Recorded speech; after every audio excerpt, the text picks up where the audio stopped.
Bonsoir à tous. À la une de l'essentiel week-end, de nouvelles frappes israéliennes sur la bande de Gaza. Selon le Hamas, l'offensive israélienne menée dans la bande de Gaza a fait au moins 60 morts au cours de ces dernières 24 heures. Direction à présent le Mexique qui vote ce dimanche pour des élections présidentielles, législatives et locales. Des scrutins d'ores et déjà endeuillés. Autre défi qui attend le ou la future chef de l'État au Mexique, c'est l'afflux de migrants. De nombreux candidats à l'exil qui font route vers les États-Unis se retrouvent coincés au Mexique et finissent par y déposer une demande d'asile. Les précisions de Rebecca Martin.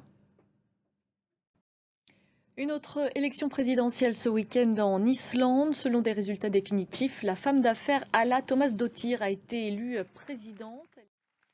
En France, un week-end de meeting à une semaine des élections européennes. Samedi, la majorité présidentielle, emmenée par Valérie Ayé, avait rassemblé 2500 personnes à Aubervilliers. En Papouasie-Nouvelle-Guinée, le bilan est toujours incertain après le glissement de terrain qui a décimé un village entier il y a 10 jours. Des centaines de personnes pourraient avoir été tuées selon les estimations du gouvernement.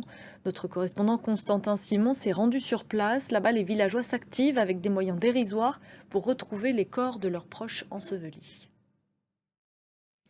En Afrique du Sud, les résultats des élections législatives sont désormais consolidés et la claque du parti au pouvoir depuis 30 ans, l'ANC, est confirmée.